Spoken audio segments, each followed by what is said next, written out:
Ассалаумағалейкум, құрметті көрермендерім. Баршаңызға қайырлы күн. Бүгінгі 22 наурыз мейрамдарыңыз құтты болсын.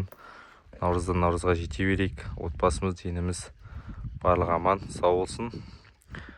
Бүгін бізде кішігірім шаруашылығымызда тауықтан басталған шаруашылығымыз осындай қойға келіп жатыр ғой. Алла қаласа бұлармен де көктемге шығып жатырмыз. Енді бір қой кезектің уақыты келіп, барлығы кезекке шыққанда кезекке шығатын болады. Қазір біздер кебек беріп жатырмыз, міне.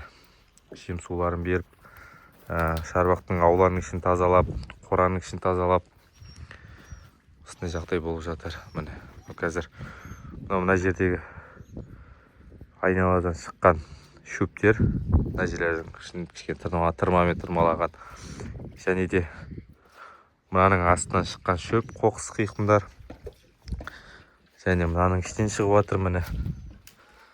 Осының ішінен шығып жатыр әлі. Әлі тазалап жатыр. Және де бұрынғы тауық қораның іші бар.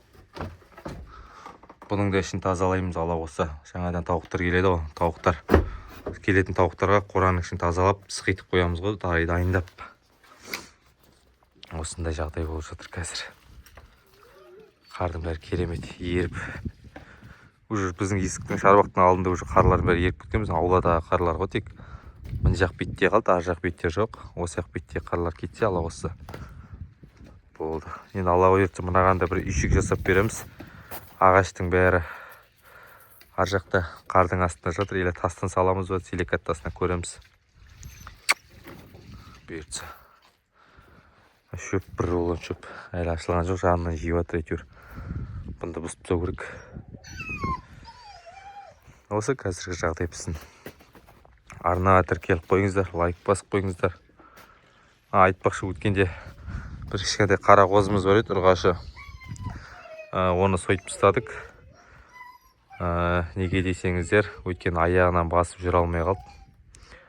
Неден екен білмедім. Былай қарадым, былай істедік әйтеуір. Не аяғынан басып жүре алмайды, не шешесінің артынан ілесе алмайды, короче. Шешесі алды. Шешесі лақтың артынан жүгіріп жүреді. Лақ дұрыс ем алмай ма? Короче, не болған түсінген жоқпыз. Сол үшін өзіміз бейнетке түспейік деп, лақты да қинамай қояйық деп сойып тастадық. Қозыны сойып тастадық та, короче, бұтырлап итке беріп жатыр қазір. Алла қаласа. Қазір жағдай осындай, мен достар. Все, келесі видеода көріскенше сау саламатта болыңыздар.